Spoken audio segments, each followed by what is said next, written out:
इस वक्त आप आराम से बैठकर इस वीडियो को देख रहे हैं, मगर मैं आपको कहूँ, आज जिस जगह पर आप अभी बैठे हो वो जमीन आज से करोड़ों साल पहले 8,500 डिग्री के तापमान से उबल रही थी, या जिस जगह पर आप बैठे हैं वो जगह लाखों सालों तक बर्फ से ढकी हुई थी।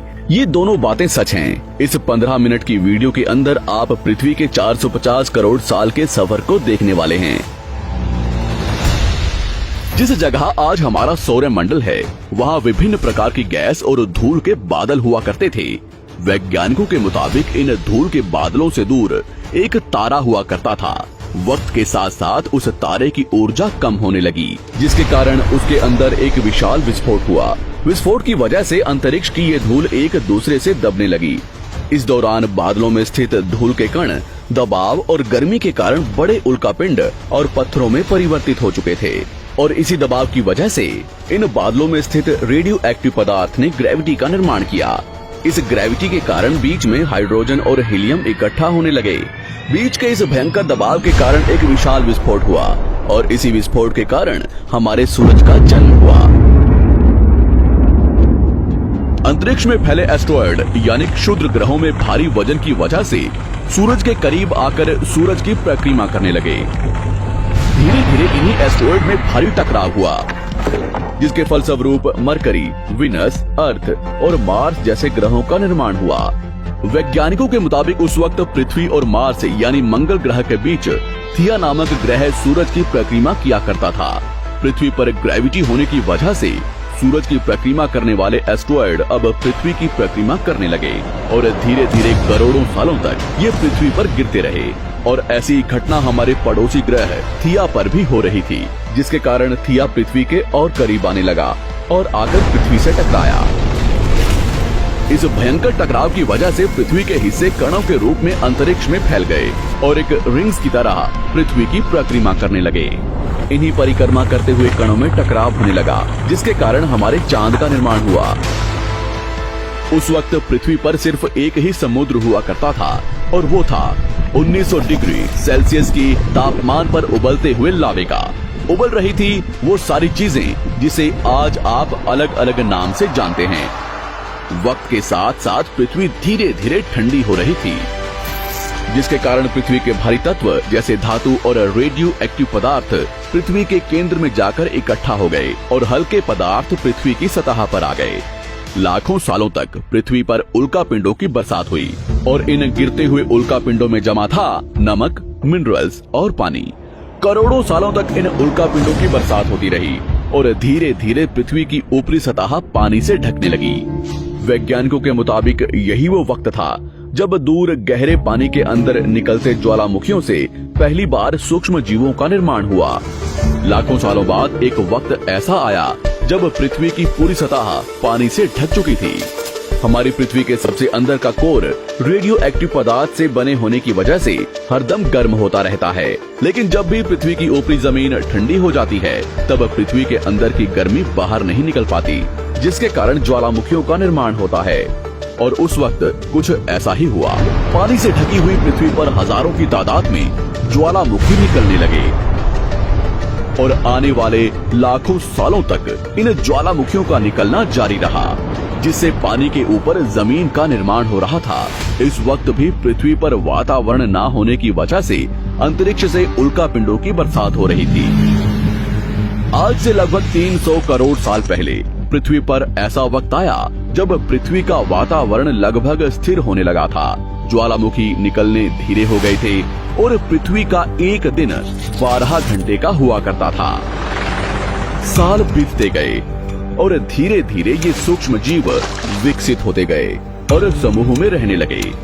आज से लगभग 250 करोड़ साल पहले पहली बार पृथ्वी पर ऐसे जीवों का निर्माण हुआ जो जीने के लिए ये पानी के अंदर के मिनरल्स यानी खनिज पदार्थ और धूप का इस्तेमाल करते थे, और मल त्याग के रूप में ऑक्सीजन बाहर निकालते थे। इस वक्त तक पृथ्वी पर ज्यादातर ज्वालामुखी निकलने बंद हो चुके थे, और इन माइक्रोबैक्टीरियाज की वजह से वातावरण में ऑक्सीजन की मात्रा बढ़ रही थी। वातावरण में ऑक्सीजन बढ़ने की वजह से पृथ्वी का वायुमंडल बनना शुरू हुआ, और आने वाले हजारों सालों तक वातावरण में ऑक्सीजन की मात्रा बढ़ती रही, जिसकी वजह से पृथ्वी के ज्यादातर हिस्सों में ये सूक्ष्म जीव फैल गए। हजारों सालों बाद एक वक्त ऐसा आया जब पृथ्वी में ज्यादा ऑक्सीजन बढ़ने के कारण ये सूक्ष्म जीव मरने शुरू हो गए। उस वक्त तक पृथ्वी का वातावरण ठंडा होने के साथ साथ ऑक्सीजन से भी भर चुका था, जिसके कारण जमीन और वातावरण में स्थित आयरन यानी लोहे के मिनरल्स पानी में स्थित ऑक्सीजन से रिएक्ट होने लगे। और एक वक्त ऐसा आया जब पृथ्वी की जमीन आज के मार्स के जैसे लाल हो चुकी थी। वक्त बीतने के साथ साथ धरती की टेक्टोनिक प्लेट्स में दरार होने लगी, जिसके कारण पृथ्वी के अंदर का लावा जमीन की तरह कई लाखों सालों तक खुला उबलता रहा। और यही वो कारण था जिसके कारण पृथ्वी के वातावरण में कार्बन डाइऑक्साइड की मात्रा बहुत बढ़ गई और पृथ्वी पर एसिड की वर्षा शुरू हो गई। एसिड रेन की वजह से पृथ्वी का तापमान घटने लगा और तापमान इतना घटा कि पृथ्वी के ऊपर स्थित पानी बर्फ में परिवर्तित होने लगा। पृथ्वी पर पहली बार भयंकर आइस एज आया। इस वक्त पूरी पृथ्वी सफेद बर्फ से ढक चुकी थी। आमतौर पर जब धरती पर सूरज की किरणें गिरती हैं, तब जमीन उन किरणों को सोख लेती है, मगर क्योंकि पूरी पृथ्वी बर्फ से ढक चुकी थी और क्योंकि बर्फ सफेद और चमकीली होती है, जिसके कारण सूरज की किरणें धरती पर गिरने के बाद वापस चली जाती थी।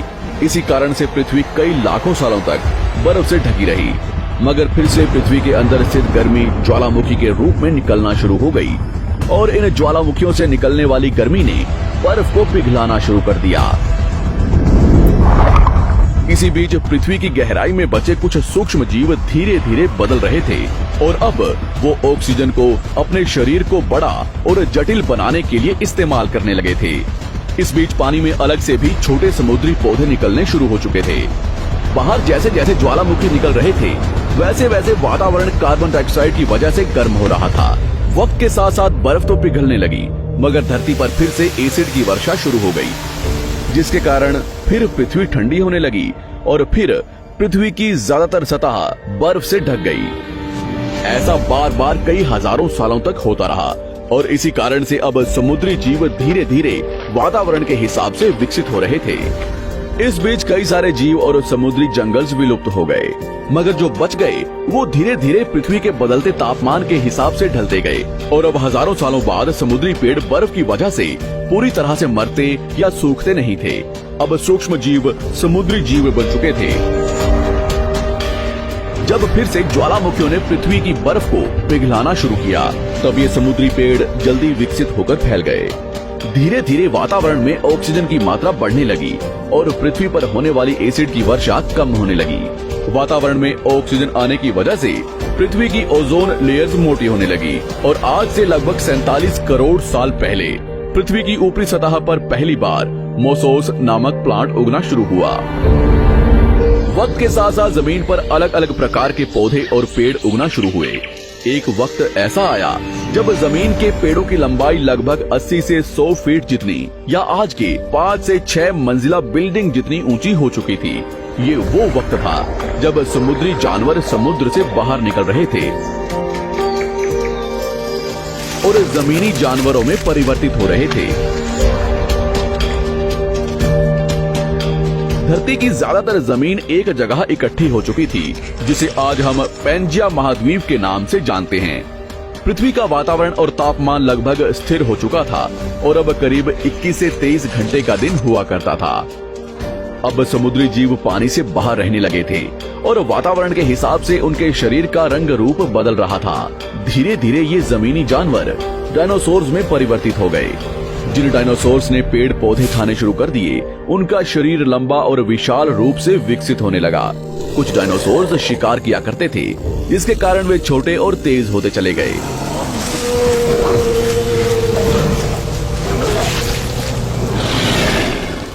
पृथ्वी की ऊपरी जमीन एक जगह इकट्ठी होने के कारण ज्यादातर जमीन रेगिस्तान और बंजर हो चुकी थी। ज्यादातर जंगल समुद्र के करीब हुआ करते थे, जिसमें डायनासोर्स रहा करते थे। आज से लगभग 20 करोड़ साल पहले पैंजिया महाद्वीप टूटना शुरू हो गया।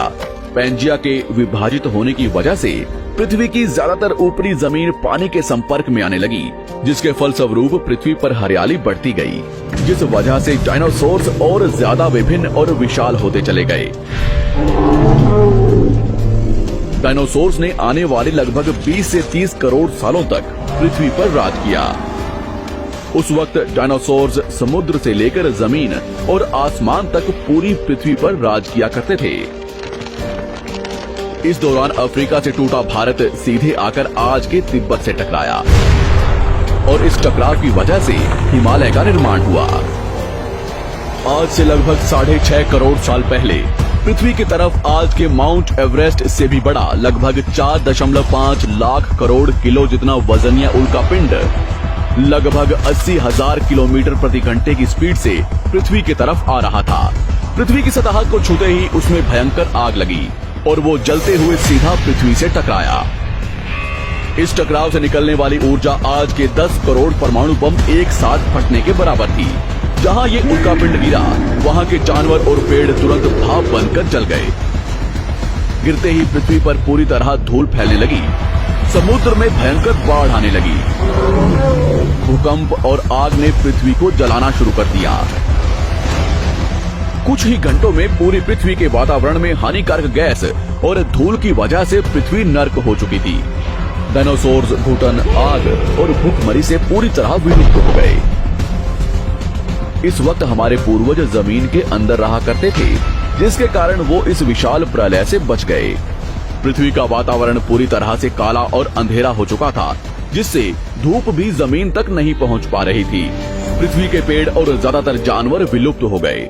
वातावरण में धूल और हानिकारक गैस के कारण पृथ्वी पर फिर से एसिड की वर्षा शुरू हो गई और फिर पृथ्वी ठंडी होकर बर्फ से ढक गई। लेकिन इस बार पृथ्वी की बर्फ लाखों सालों तक नहीं जमी रही और 80 से 90 हजार साल बाद ये बर्फ पिघलनी शुरू हो गई। जैसे ही धरती पर वातावरण फिर से पहले जैसा होने लगा, वैसे ही ये छोटे जीव जमीन से बाहर आना शुरू हो गए। उस वक्त पृथ्वी की बर्फ पिघलनी शुरू ही हुई थी, जिसके कारण अफ्रीका में घने ठंडे जंगल हुआ करते थे और इसी बीच ये जमीनी जीव बंदरों में परिवर्तित हुए। मगर जैसे जैसे पृथ्वी गर्म होने लगी, वैसे वैसे अफ्रीका के ये जंगल सूखने लगे। जंगल की चीजें खाने वाले बंदरों को खाने की कमी होने लगी। खाने की तलाश में इन बंदरों ने अपने पैरों पर चलना शुरू कर दिया, जिससे उन्हें दूसरे जानवरों के शिकार करने में मदद मिलती थी। धीरे धीरे बंदर एप्स यानी वानर में परिवर्तित हुए। खाने की तलाश में ये एप्स पृथ्वी के दूसरे हिस्सों में फैलने लगे और धीरे धीरे उनके शरीर का रंग रूप वहाँ के मौसम के हिसाब से बदलता गया। वक्त के साथ साथ हम आदिवासी बने। हमने हथियारों से लेकर आग का आविष्कार किया। हम धीरे धीरे इंसान के रूप में विकसित हुए। हमने धर्म से लेकर परिवार, भाषा और संस्कृति का निर्माण किया और वक्त के साथ साथ हम विकसित होते चले गए और आज हम इस पृथ्वी की सबसे विकसित प्रजाति बन चुके हैं। पृथ्वी को आज के जैसे बनने में लगभग 450 करोड़ साल का वक्त लगा है और हमें एक छोटे जमीन में रहने वाले जानवर से इंसान बनने में कई लाखों सालों का। मगर हमने इन 100 सालों में जितना पृथ्वी को गंदा और तबाह किया है, उतना आज तक किसी भी प्रजाति ने नहीं किया होगा। हम फिर से धरती को गर्म कर रहे हैं और कार्बन डाइऑक्साइड की मात्रा बढ़ा रहे हैं। वैज्ञानिकों का मानना है कि पृथ्वी पर फिर से विशाल परिवर्तन होने वाला है। भविष्य में पृथ्वी कैसी होगी, जानेंगे हमारी अगली वीडियो में।